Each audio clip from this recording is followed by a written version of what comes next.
So Ron, dude, Celtics, man, 4-1. I think you had called it. Hell yeah, I did. I'm glad. I'm not happy that the Celtics won. I'm happy that Kyrie and Doncic lost. That feels good to me. I'm a hater at heart, and feels good to win one.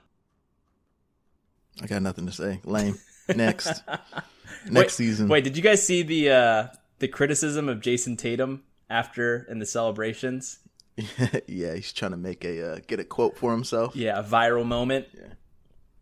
Yeah, it is funny. So he's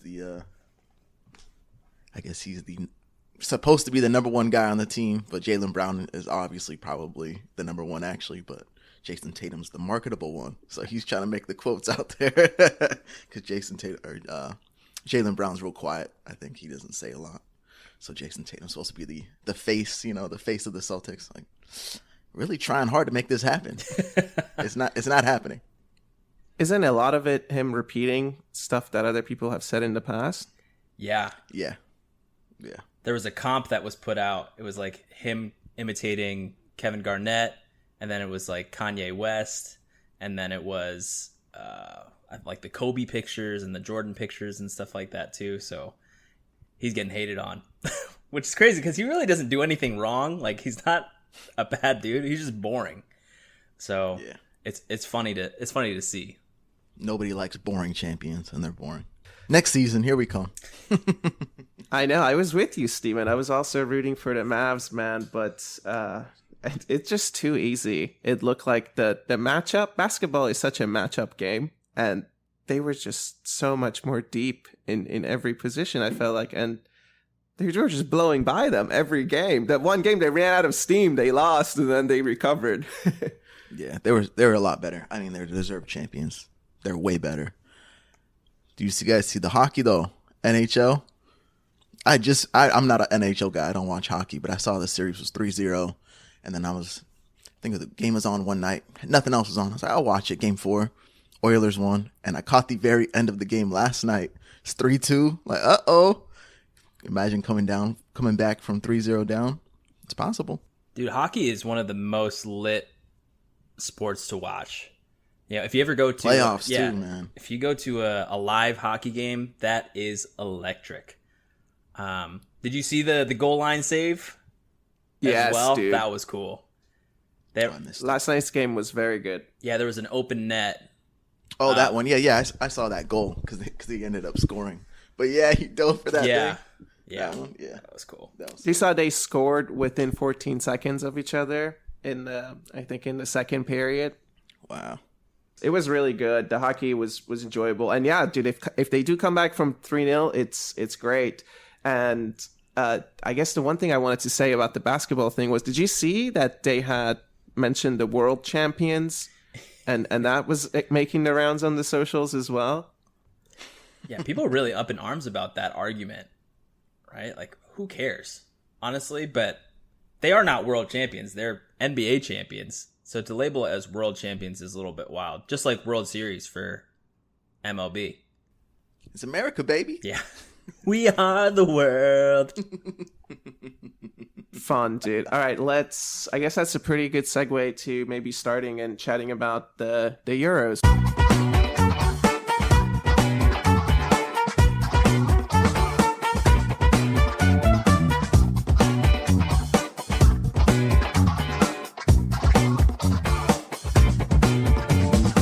What's up, everyone? Welcome to another District Gooner Pod. I'm Keon. Steven's here. Ron's here. We got a good one for you today, rounding out some reactions to the first round of the games in the Euros and looking ahead to Copa America, which starts Thursday night. You're probably listening to us, actually, on a Thursday night. And we wish you well. Hope you're happy. This is episode 50. And how we doing, guys? Howdy. Doing good. A lot of sports going on right now. So we just covered some stuff. Got the Euros. Copa's going to start. I went to a baseball game last night. So all over the place. How you doing today, Ron? I am doing great. Great match this morning. Albania and Croatia was a banger of a match. We were really spoiled for choice here. With all the matches with the Copa coming up as well, like you said, it's going to be football all day. It's going to be wonderful. It has been great, dude. It's been kind of tough to watch all the games. I feel like some of the games have been, it's like when the Premier League was going on a couple of years ago and you didn't know what channel you had to watch the game on. It just changes with every match. So that's been kind of tough to keep up with all this streaming. But the football itself has been great. I mean, the home opener right off the bat, King Kai, dude, goal and assist. What do you know about that? The games have been really good. I would say the worst game so far was the England game. England-Serbia. That was kind of a lame duck. But it's actually been really good games. Like you're saying, what's going to be cool about this, so you got during the day will be Euros. At night is going to be Copa. So we're going to be having football all day long. My fiance is going to be tired. It's football all day. This doesn't stop.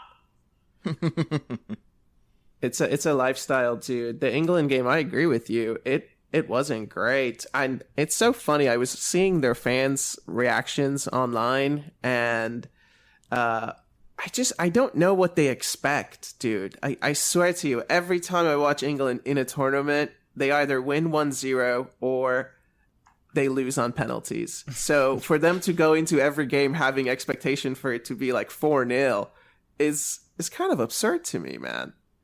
It's the way they play, right? I mean, I feel like this is just what you expect from them. It's the way they play.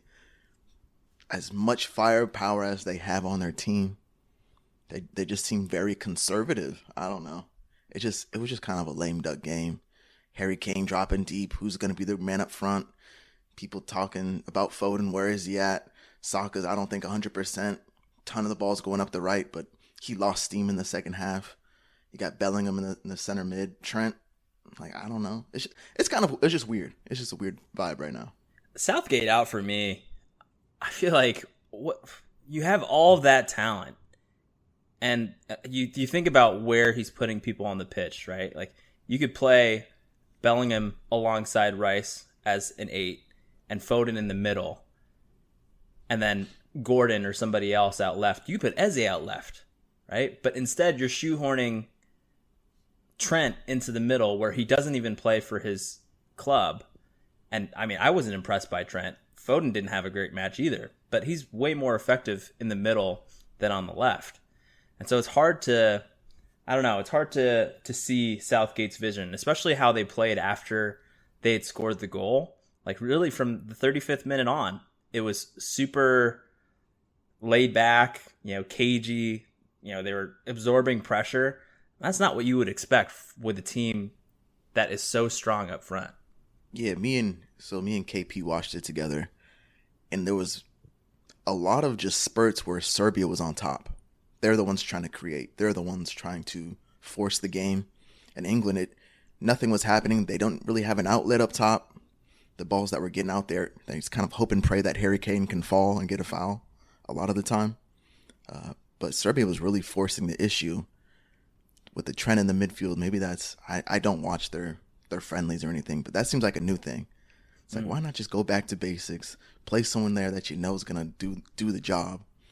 And I think he probably should have made changes earlier. I'm not a fan of Southgate. I've seen plenty of U.S. men's national team coaches that I don't like for this almost exact reason.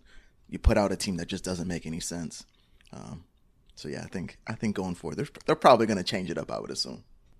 I do have to give a shout out to you though, Ron. You call that Serbia as one to watch in the tournament, I feel like. And you're right, dude. They surprised me, man. I'll be honest with you. I didn't realize how deep their team was in reality. And it was kind of fun watching Vlahovic, right? A couple of players that have been linked with Arsenal in the past. And Šeško, I watched some of his game against, who were they playing? Denmark. And that game was interesting. But Ron, you were talking about Phil Foden and the difficulty he was having or maybe just more of the fan reaction to his performance online. And I've also seen things making the rounds that like just Man City players in general in the Euros have been underwhelming, and people are calling out the the system. And I'm just curious what your take is on that.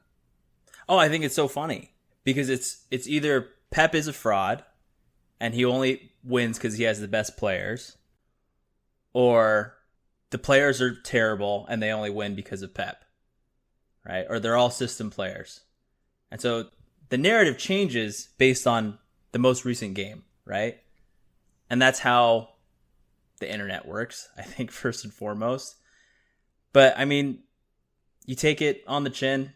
Some of them didn't play very well. Conveniently, they leave out Guardiola, who had a great first match. He didn't, play terribly today, but I don't think that he was super impressive or anything like that today. I don't think Rodri played bad. What's that? Didn't Mr. Chiellini call him out? I don't know. I honestly don't know. Okay, sorry. Continue. You're on Rodri. I don't think Rodri played horrible. I mean, the pen was a little bit sus to me. If that was truly a pen, it honestly didn't look like one for me. And I feel like some of the internet agrees. I'm not just trying to be a Rodri homer here. If that was a pen, though, he should have been sent off. So I don't know what was going on here. It's, City players, they're not going to be as comfortable as in the system as with Pep. So, sometimes their performances dip, and that's okay, as long as they're playing well for City. What do you think about that, Steven? Do you have anything to add to it?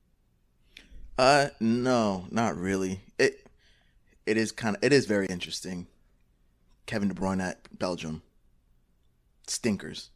I think that's weird. He's definitely the best player on their team, but I'm surprised he's not able to will them. He's able to will City all the time.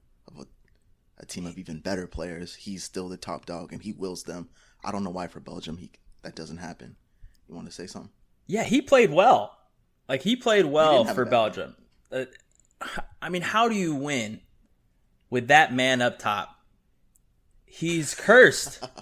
Lukaku is cursed. 2 VAR disallowed goals. Had a clear chance at the beginning of the match as well with a ball from Kevin De Bruyne and just did not finish it.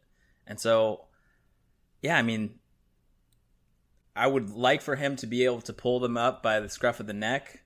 But at the same time, if Lukaku is your striker, I don't know. He's missed, what was it, 6, 7 big chances in the last 2 games for Belgium? That's a lot. And so it is wild. He gets a lot of good chances. It is surprising he doesn't put them away. Early in the game, there was that chance where Leo Trossard put the ball over. Lukaku was wide open. And I think Lukaku had already missed 2 or 3. I feel like I'm not passing you the ball. I have a better chance here than you standing straight in front of goal. And he took the shot and it went over. So I thought that was funny. I don't know, maybe you need to fact check me on this, Ron. But I saw a stat about Bernardo Silva, and he played really well for Portugal. But it was like a stat, he has 0 goals, 0 assists for Portugal. And I don't know what the frame was, whether it was the Euros, whether it was what competitions, but he doesn't get numbers for them.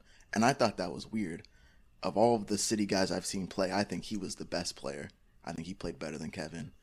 He definitely, Dopu, he didn't play very well, I didn't think. He played well, but I'm surprised. I think that comes with the stigma of people saying City players just don't perform on the international stage, which is for all those titles, man. That's weird. it is weird. It is a little bit weird. Bernardo Silva is really doesn't have the goal scoring prowess in the first place. So, I mean, it's nice when he scores, and he scored a lot of important goals for City as a whole. But at the same time, I never have him in the squad because of his contribution to goal. It is surprising. I'm looking that up right now to see if there's been any. He has 11 goals for the national team. I'm not sure when those have been scored, or if there's an international competition that he hasn't scored for or anything like that. Fact check me, bro. It's all about accountability. Yeah, who you got as the as I guess a game you want to call out? I know you got a lot of notes here. What game you want to call out? Well, I think speaking of the Belgium game, I felt like Trossard played pretty well. I felt like he was very involved. I didn't watch the full game, but when I watched the highlights, he was in a lot of the frames. So that tells me he played well. Belgium were like the first big team to lose, right? And I think Spain, I watched that game. I know David Raya didn't play, but their goalkeeper made a mistake. So I wonder if David Raya will get into the Spain team at some point in this tournament. I missed the game. It ended with 0 goal, or I guess Croatia didn't score. What was the mistake? Was it like a ball defeat or what? Yeah, I think he passed it into the midfield, and there was a turnover that then turned out to be a penalty.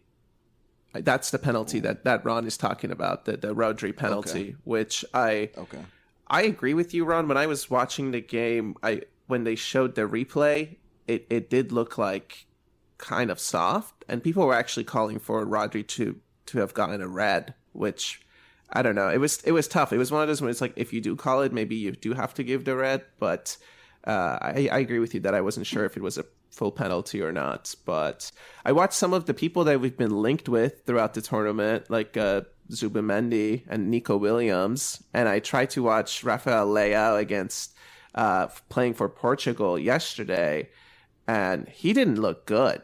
I'm not sure I want Rafael Leao. I feel like a lot of fans have been mentioning him online, and I don't know. He looks big. He looks fast. He looks like he can create stuff, but the decision making and the footballing IQ is not there. Something we've seen on our own left wing. He's a guy that you call, like, not you, but like a lot of people have called out for, I want to say like 2-3 years now. Young talent. This guy is on top. I've seen him play a couple of times, probably in the Champions League specifically. Watched the game yesterday. I don't ever see him and think like, wow, this guy is top. Like, this guy is the guy. I don't know why he gets this aura about him. I'm kind of with you, Keon. I don't think he's a bad player at all. I don't think he's bad. I do think he's a good player. But to get this label as like a top talent, he's going to be the next guy, I don't see it yet. I just don't see it. He also had that pretty bad dive too, right? That was him. Ooh, yesterday. That was bad. Horrible. That was funny. That was hilarious. The commentators were just out with their chest, dude, calling that Souček is in so much trouble here. And then they had to walk that back real quick, bro. Rounding out some of the Arsenal players in the Euros, I think Zinchenko and Ukraine 3-0 loss to Romania. That was kind of a wild game. I didn't watch it. I watched the highlights, and dude, the goals were bangers, man. I missed it. I didn't see it, so you catch it wrong. Yeah, that first goal by Stanchu was disgusting. Like, what a cool strike to get them the momentum. I mean, I picked Ukraine to go through, I believe. They looked shell-shocked. After that first goal, they couldn't recover. And to get 2 more put past you after that first like crazy goal, I mean, that's nuts. The goals in general have been pretty good in the tournament. I think today they said that there's been 11 goals from outside the box. So that's pretty enjoyable. Yeah. Do you guys have any... I've been trying to keep an eye out for any players. So we've gone through at least one round. Everybody's played once. Any standouts for you? I don't have any yet that I can bring to the table. I think Rafa Leao was a guy that I was trying to pay attention to. Didn't see it. Vitinha on Portugal I would throw out, but he plays for PSG, so like I'm not gonna throw him out. But did you guys see anybody a potential transfer move or like someone that people are gonna be interested in now? Well, when Embolo came on for Switzerland, I think that he made a huge difference in that match, and he actually scored the 3rd goal. I mean, he looks like an exciting player. He's big, he's fast. He's a little bit older, so he's like 27, so he's not necessarily going to be like the next big thing or anything like that. But I could see him being useful for another side, like a mid-table Premier League side, or for something like that. I think he plays for Monaco now.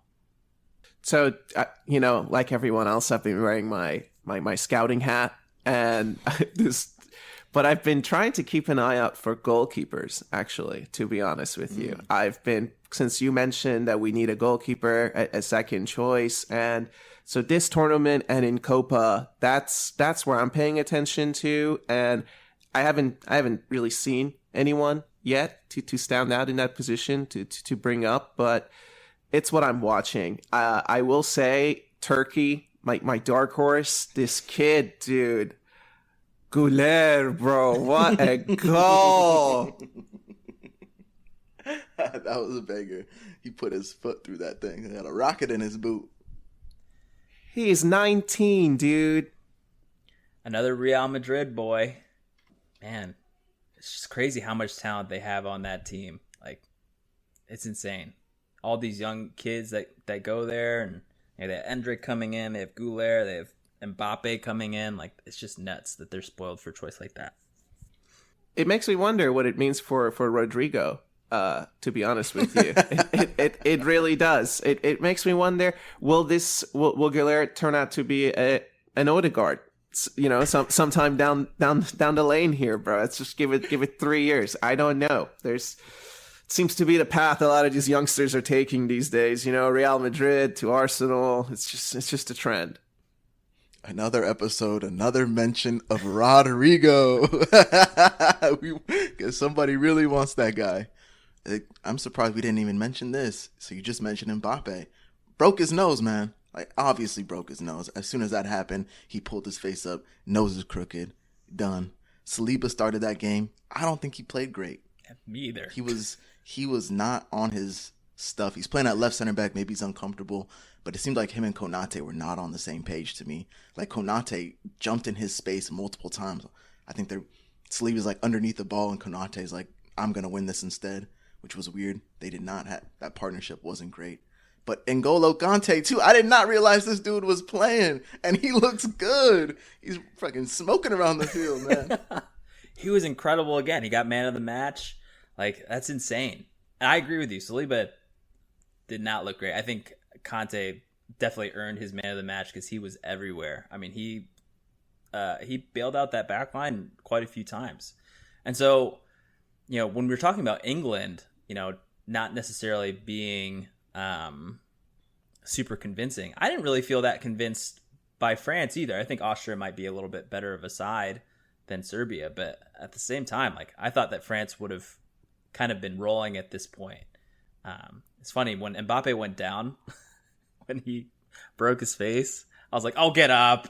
I was like, oh, come on, diver. Because I'm a hater. I'm a hater at heart. And then I saw his nose. I was like, oh, man, might have been wrong on that. Yeah, you really bring that energy to the pod, dude. And to be honest with you, it's France. I have to disagree with you guys. I felt like Saliba played okay. I thought it was maybe a 7. I thought maybe a 7 out of 10. Maybe even an 8. I mean, they didn't concede. They didn't concede a goal. He was playing at left side, which actually made me think, what does that mean for Arsenal? Could we see a Tommy Saliba next season? Could we see a Ben White Saliba pairing next season at some point, just to rotate that back line? But I don't know. I thought he did okay. And I got to fact check you though, Steven, because Upamecano started next to him, not Konate. Oh, wow. That's fair enough. I'm surprised. Are you serious? That was Upamecano? Yeah. I just actually double checked it because it was funny because I saw some posts about a lot of Liverpool fans saying that Konate is the number one choice for France, no matter what. But he went with Saliba and Upamecano, which makes me think maybe there's competition between those two because he's pretty locked in on Konate, possibly. I think if I do see a Konate-Saliba pairing, that would actually be very interesting. Yeah. So there's multiple balls in the air that Upamecano was like jumping in his space, and I didn't know why that was happening. I thought that was Konate, so my bad. But he's jumping in his space, and it makes me think of like Gabriel and Saliba. I think they have very definitive roles, right? Gabriel's going to be the guy that's the attacker. Saliba's going to be the guy that sits off. I don't know why. Maybe they think they have that role too. But anyways, I think Konate would probably be a better shout. Maybe a better partnership. I don't think I'm not saying Saliba had like a 4 or 5 game. I think he had like a 6 or 7, like just average. But I've seen him play better. I've seen him play much, much better to the level. But yeah, I think so. Dark horses, favorites. I still think France looks really good, man. I mean, if Mbappe had put away his 1-on-1, 2-0, Austria is a strong team. I actually think they actually have something to show. I wouldn't be surprised if they make it to the knockout, have a potentially win a game. France and Portugal, to me, are the two standouts. I think those are the two best teams that I've seen through the first games. What about you guys? I still think, like I said, Germany, it's still 0-0, actually. I just checked. And listen, we were going to talk about some Copa and do predictions, but I got to go run some errands. You know, this is a hobby. So maybe we can just do some Mystery Man, play a little game of Mystery Man, and then later in the week, maybe we can connect again and chat about Copa and drop another episode for everyone. So what do you think about that? Do you guys have a Mystery Man? I'll go first. And this was for Copa, so there's your first hint. Who you guys got? Okay. So this player, he's known for playing for Barcelona. He won 4 La Ligas and 2 Champions League. He played on the team that defeated Arsenal in the 2010 final. Anybody? Any guesses? I mean, first thing that comes to mind is Ronaldinho, but okay, I'm not confident about that. All right. This player is a defender, and he is now the coach of Barca B. PK? Wait, how would he be in Copa? Never mind. I take that back immediately, dude. Is it Otamendi? No, he's not at Barcelona. I'm just guessing now, bro. I think it's not Rafa Marquez, is it? Is it Rafa Marquez? Rafa Marquez. Nice. My next hint, I think you would have gotten it after this, and you too, Keon. Landon Donovan's biggest rival. They would go head to head as captains. So, Eltree legend, bro, Rafa Marquez. I don't think I would have gotten that, dude. Landon's biggest rival right now is that camera that caught his hair plugs. Damn. That was terrible. Horrible. Terrible. Yeah. Let it go. Just let it go, Landon. I didn't see that. You got to drop the link, dude. Yeah, I'll send you a link. Looks bad. Keon, you got one? I do. In the spirit of the Euros, this one. So, keep it close to home. And I think this player played for 4 teams in the Premier League. Do you think, or do you know? Yeah, it's got to be clear. 4 teams. Yeah. Any guesses? No. I know. Milner. No. So this player also played in Italy for 2 teams. And his career started out in Belgium with Anderlecht. This player was at one point Chelsea's club record transfer for 115 million euros. And he's not Belgian? He is Belgian. He is Belgian. He also started his career in Belgium. Is this player retired or is he playing? He is playing in the Euros, and I would actually say a lot of comps flooded the timeline over this past couple of days. I know who it is. I think I know who it is. I don't have it. No, it's Romelu Lukaku. Lukaku, dude. Who's the 4th team? Wigan, Chelsea, West Brom, United. Okay. He played at Everton, dude. No, he played at Everton. Yeah, not Everton. Wigan. Oh, I said Wigan. It was West Brom. West Brom and Everton. I forgot if he played at. He was the dog at Everton. I remember that. Okay.